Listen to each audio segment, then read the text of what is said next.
Hello and welcome back to Pseudo Gameplay TV for another character analysis. Today we have the one and only Nightcrawler. Kurt Wagner is one of the older X-Men. He's been around in the comics for quite a while, making his first debut in 1975. And he's a rather interesting character, most well known for his teleportation abilities, which has got quite the range. He's really able to teleport himself and others to places that he can either physically see or, in some cases, places that he's actually been before.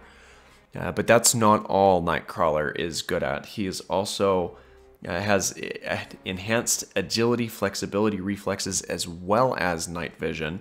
Has a prehensile tail, which basically means he has autonomy and control over what he is able to do with that tail you see him wagging around in the back there.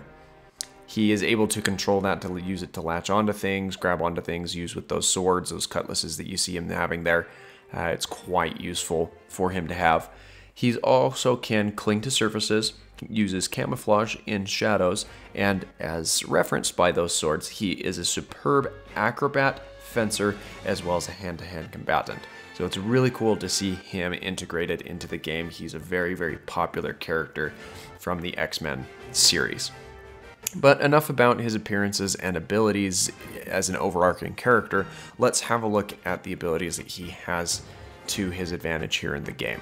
So his first ability is the Swashbuckler, where the character will warp to an enemy in a slashing attack, and this is something that you can press repeatedly to continue attacking. This should be fairly akin to one of the attacks that we've seen Deadpool have that's showcased in a previous video. If you haven't seen that one, Deadpool's also a really fun character, so I'd invite you to go back through and check that one out. His second attack is the Legendary Tail, where, again, he uses his teleportation to assert himself or make himself closer to the enemy, where he then unleashes a spinning attack where he's holding that sword in his tail as he does so to kind of extend the range of where the attack can take place. His third attack is one of those attacks that we've come familiar with, where you can press and mash the button repeatedly to continue to use. The Swords Dance, where a series of slicing attacks in the direction that the character is facing can be applied. Now his final attack that he has access to is the Banff Strike. And Banff is the noise that Nightcrawler will make as he teleports around. And it also stands for some other things if you're street savvy. But in this context, the Banff Strike is where Nightcrawler will warp into the air above a specified location and then performs a rolling sword attack. And this is something that you can aim. There should be a reticle that appears to help you kind of judge where you want to have that placed upon using it. Now, the team that we have set up is to maximize all of Nightcrawler's personal individual synergies. You see he has a very, very hefty synergy with strength due to the presence of Deadpool and Storm. So he does highly, highly benefit from having other mutants and X-Men on the team with him. But enough about how he looks and how he works. Let's actually showcase what it's like to use him in this game. I brought enough webs for everyone. Now, in terms of using Nightcrawler, you will notice right off the bat that he has a very similar movement to Deadpool in terms of his jump attacks.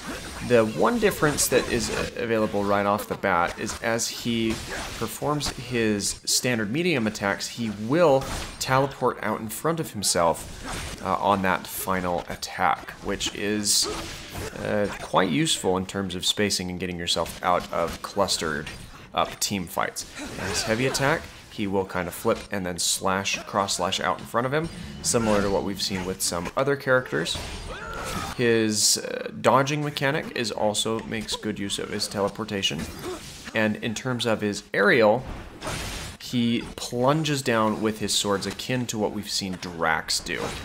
So quite an interesting use of those two little rapier swords that he has. Now, let's jump into his actual attacks. We have the Swashbuckler, where you'll see that every time I press the button, he will kind of teleport around to a nearby enemy and lash out at them. It does use up your mana points pretty quickly though, so do keep that in mind. Your second attack, the Legendary Tail, is an attack that has quite a bit of use. He will teleport close to enemies and then make that circular, wide sweeping arc as he holds that sword in his tail. So again, quite useful. And he can dodge and weave very agilely in between fights. Doesn't deal massive amounts of damage, but you also don't need to worry about him as much as you would certain other characters, because he will kind of space himself out and be quite agile as he zips about the battlefield. Now his fourth attack, the Swords Dance, this is one that you stay up and close for, and you will kind of just mash this attack repeatedly out in front of the character.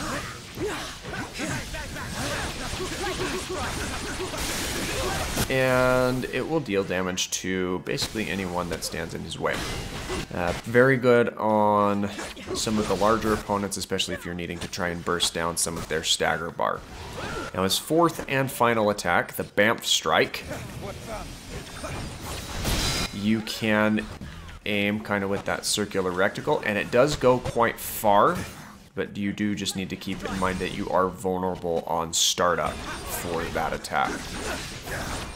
In terms of his ultimate attack, again, this is one that works a little bit best if you get in a cluster of enemies.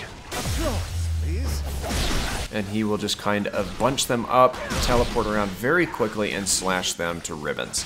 So, very, very bursty, quick damage output type attack.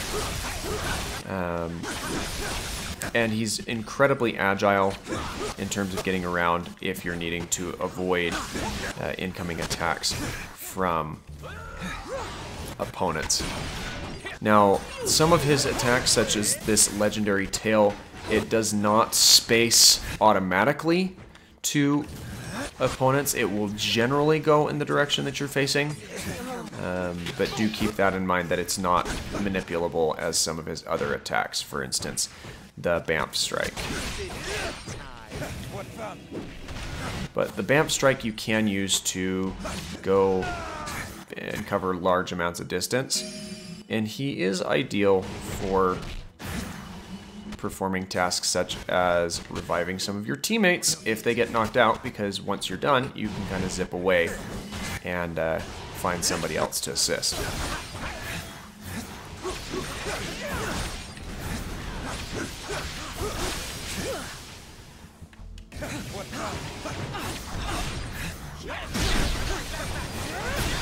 So he's very mobile, and you do get around very quickly and quite easily with him.